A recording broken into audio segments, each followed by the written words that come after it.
So in Honolulu, I took the tour of the Polynesian Cultural Center. Beautiful place.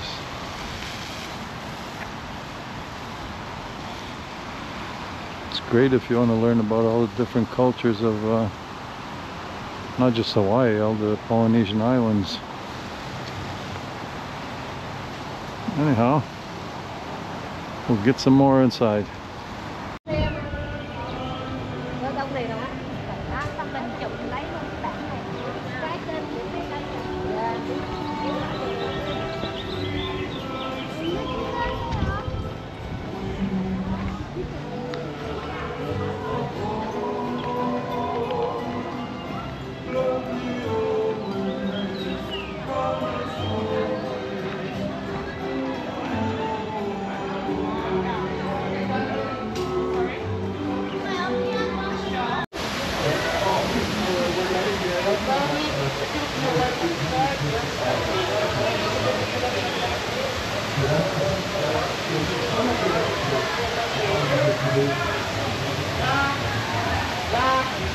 We're gonna go on that canoe ride there. Alright, 1965 minutes actually where we had a first station.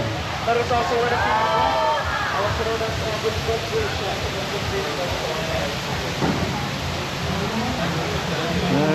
Line up. We're out. Alright, Ohana, how's everybody doing today? You guys doing good? Yeah! Yes, welcome everybody to our Polynesian Cultural Center. Now to start off our tour, if we can all touch our bridge right here, reach up. This bridge is called our Ohana Bridge, yeah? Does anybody know what Ohana means? Yes. That does mean family. Now, I just want to start off our tour by telling you all just a quick story about voyaging here in Polynesia. Now, one of the things that they do here in Hawaii, they say is the most important part of any canoe voyage is making sure the crew was unified. Yeah, if you could imagine being on a canoe for up to 6 months with people you didn't like, yeah, that's not good for anyone. So, most important part of any canoe voyage was making sure the crew was unified. One thing that they would do here in Hawaii is that they would chant together, yeah, they call it a uli. So I'm going to teach you guys a quick uli. How we start our voyage off here in Hawaii is we say the word oia. Can everyone say oia? Oia. Alright, it's not yeah, it's oia, yeah? Oia means let's go in Hawaiian, yeah? So when the captain says, are you ready? Everyone's gonna hit me with the loudest oia. Okay, are you ready? Oia. Alright. Welcome everybody to our canoe voyage today. Just to introduce myself, I'm your captain. My name is Hedamaya. You guys can call me Captain Hex. I come all the way from the islands of Aotearoa, New Zealand. I'm going to be your main engine as well today, okay? It is a really hot day.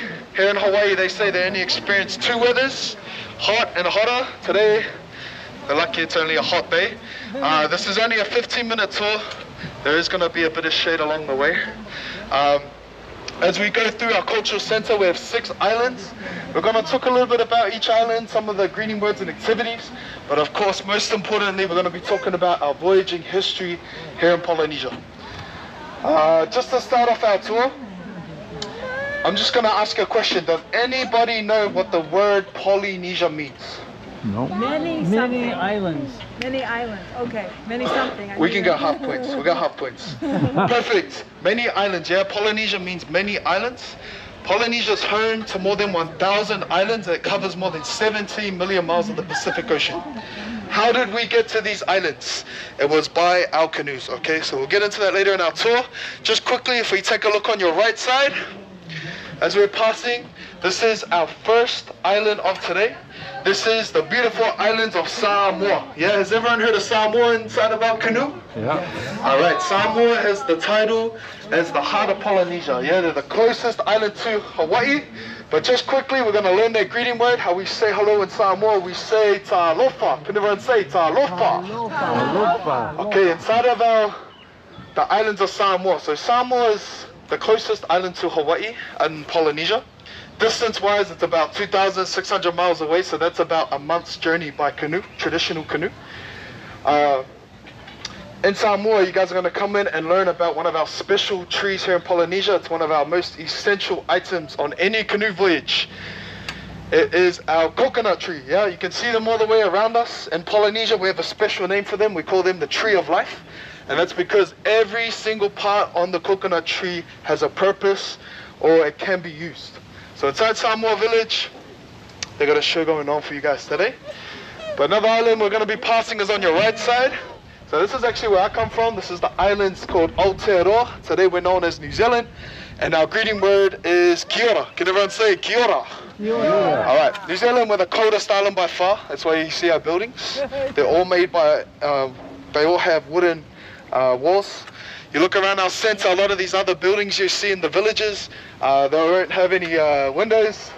They're basically just shacks, yeah? But New Zealand, Aotearoa, what does it mean? It means long white cloud. How did we get this name? Well, if you could imagine traveling through the Pacific for months trying to find land, what could you use to try and find some land, yeah? We don't have GPS, we didn't have our phones back then.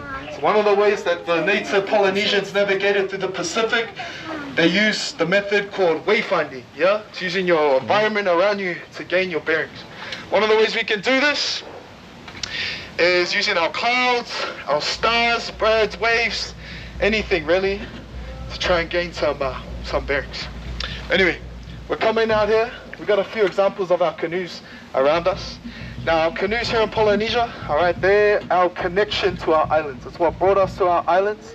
Any similarities you guys see me today is because of a canoe bringing that knowledge over. So our canoes hold a lot of mana or status. So over here on your right side, you're going to see our first canoe of the day. This is a traditional military canoe on your right side here. This comes from New Zealand. It's a war canoe. They call this the waka tawa. On your left side, these small little outrigging canoes. Just over here, we're just past them. So this is an activity in the Tonga village today, if you guys want to come in and paddle your own canoe. But these canoes are known as the popo. Here in Polynesia, every canoe has a name and every canoe has a purpose, yeah? So our popo is only used for our fishing. It's really, really small. Couldn't imagine long distance travel on a small canoe. Alright, over here on your left side, it's another island. This is the island of Fiji. Just quickly, has everyone heard of Fiji inside of our canoe? Yep. Yeah, a lot of people say Fiji water. Alright, now Fiji. I would say Fiji has the best title in Polynesia. Alright, all of us Polynesians, we're traveling through the Pacific. Fiji has the title as the most skillful canoe builders in the whole of Polynesia. Yeah, we're all voyagers. Fiji is the best canoe builders. Simple. They're known for their resources. A lot of their wood was really, really good for making our canoes. So a lot of these smaller outer islands would come and travel to Fiji back in the day. They'll come purchase materials for their canoe, assemble it in Fiji. Just reminding you, it takes about 3 to 5 years to craft a full Polynesian canoe. And then they'll travel back to their homelands. So that's our island of Fiji. This section here, this is my favorite section. This is our plantation. All right, this is the part we get to take a break from our tour. Just relax a little bit as we go through.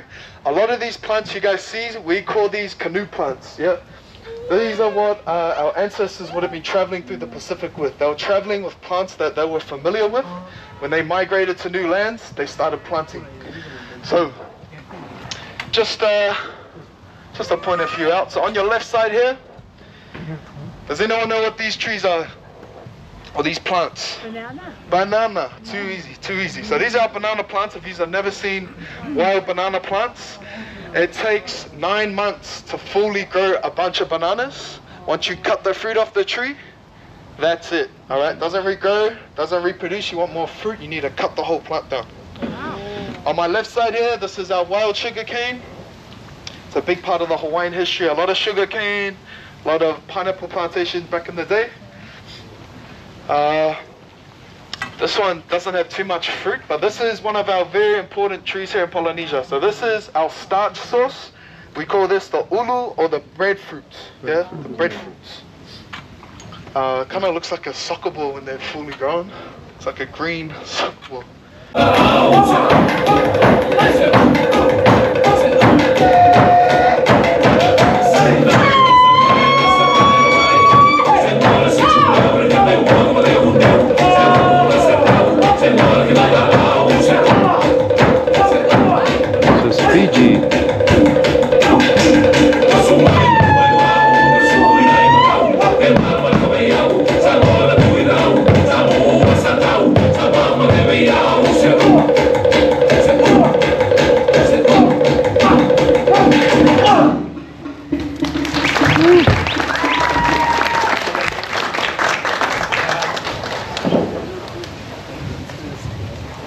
Family and friends, welcome to the islands of Fiji.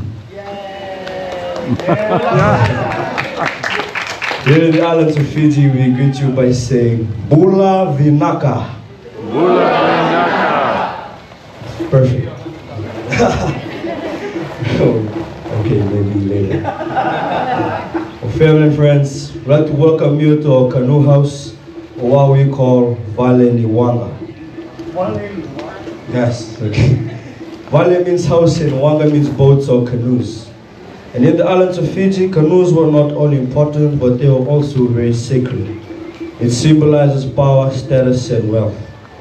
And these sailing vessels are mostly owned by our chiefs, and only our chiefs commissions its constructions.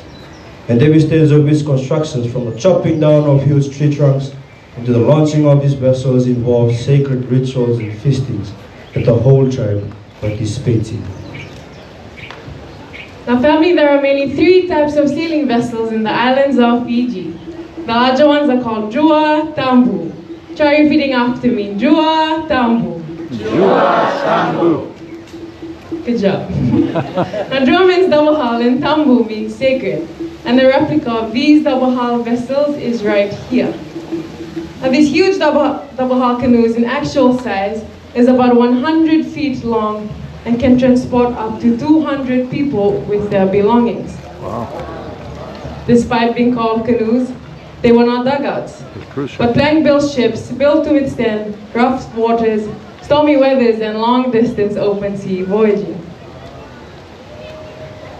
And the second type of canoe that we have in the islands of Fiji is called Vamakau. Can you try to say that? Vamakau. Vamakau is what you see right in front of you. You'll notice that it is a single hull canoe and it's much smaller in size compared to the Jua Tambu. It is made from a native ironwood tree we call vesi. And vesi in Fiji takes about 80 to 90 years before they can harvest. Wow. And before nails, balls, and screws, our canoes were tied together using sennet rope, which was made from the fibers of the coconut husk, along with the sap of a breadfruit tree. Also, family, what you see here is a much more modern sail. But traditionally, our sail was made from dry pandanus leaves, which looks like this one.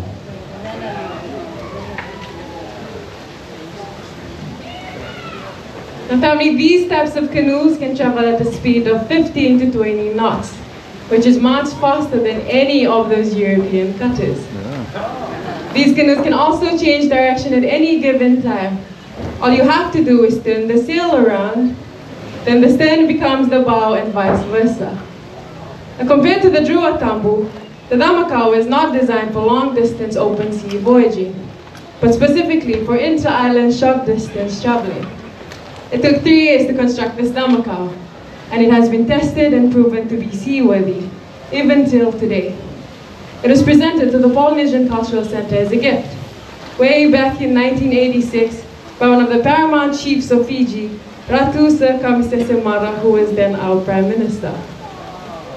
Now family, our story begins over 2,500 years ago, when a group of seafaring people traveling on these huge double-hull canoes arrived at a group of islands that is now known today as Fiji.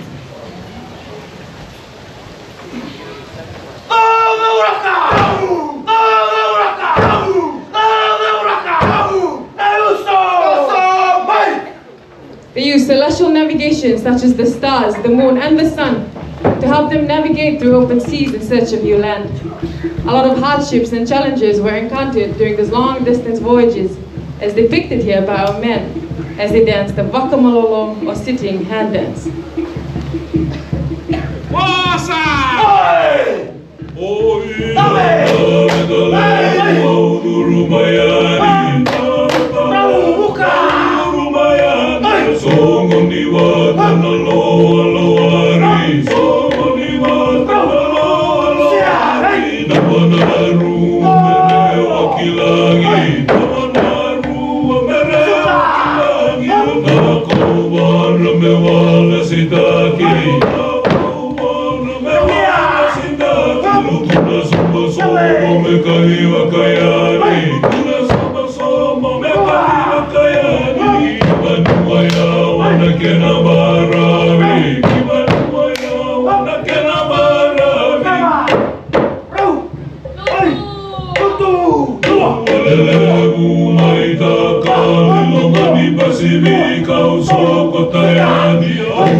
Those guys are standing by with some fresh coconuts for you.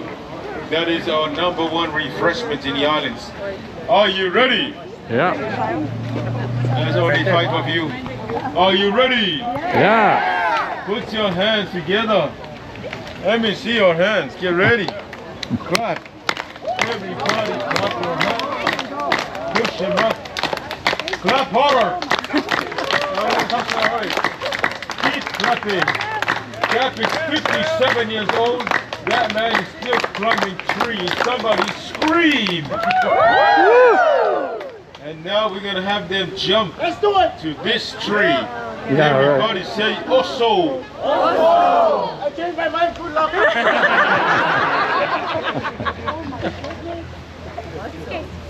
Everybody say, you can do it. You can do it. You do it. Chicken. Today, these are the only 2 left. Last week was windy, we lost 9 of them. And they all rest in pieces. Now,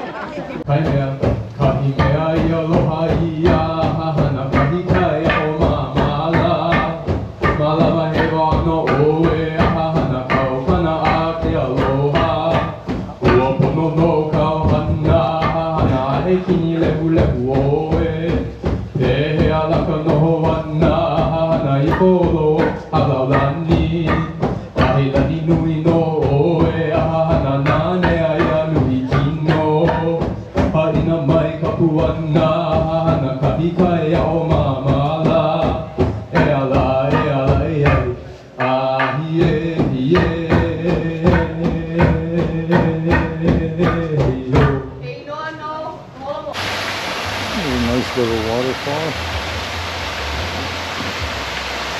This area is where they do the luau at night.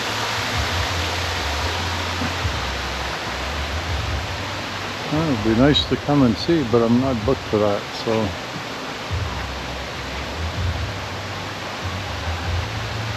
It's a huge dining area. I believe they'll have a dance floor there also.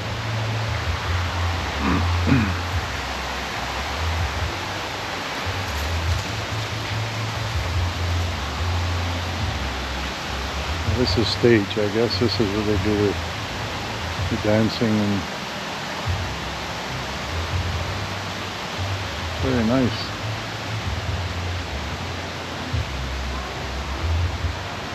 Oh, it's a buffet, I see. Oh, really nice.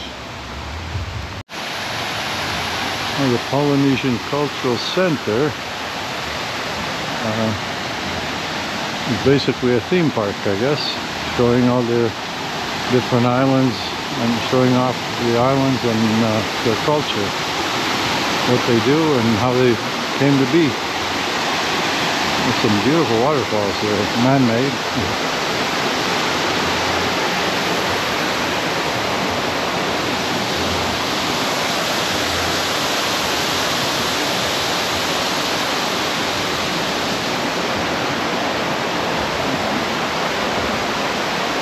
These flowers.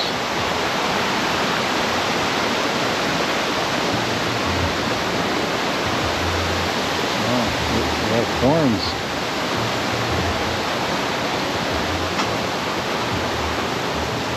Let's have a look at some of the plants that they have here. Very colorful, all of them. And the flowers.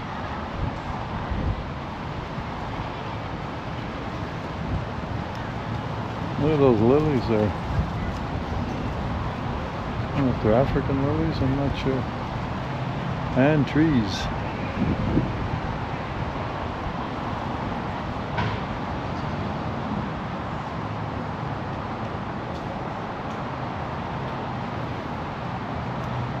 I love these multicolored plants here.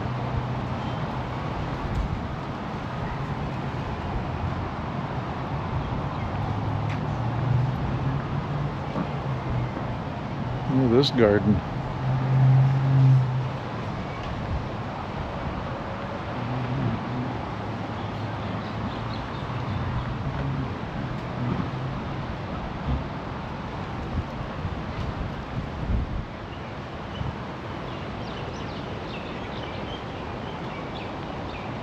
There's that lily again.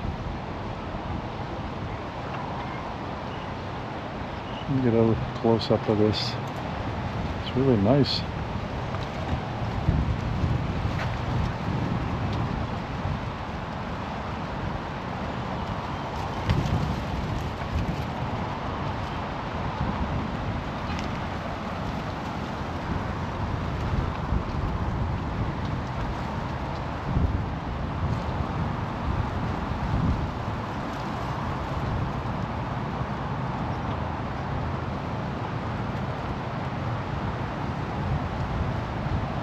The lily, and look at the flowers on this tree. Apparently you can pick them if you want.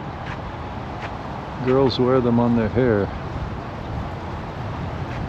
If they're on the, let's see, how does it work? If you're on the, if they put them on the left side, that means they're taken or married. On the right side, it means they're available. And in the middle, it means they're undecided.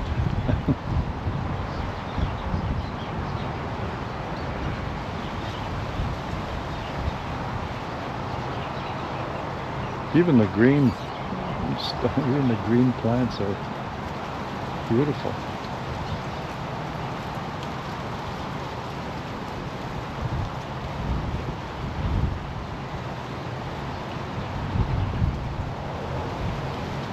This tree's got a lot of those white flowers.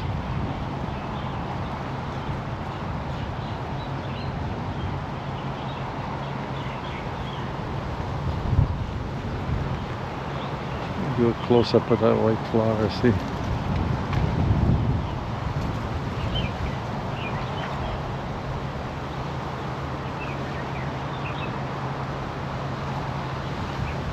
Oh, this is beautiful.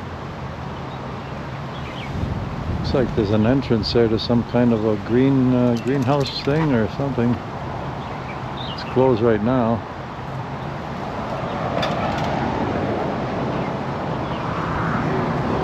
Yeah, it's really nice. Yeah, these aren't just bushes. When they flower, look at the nice flowers that they put out. There's these red ones, or these pink ones like this one here.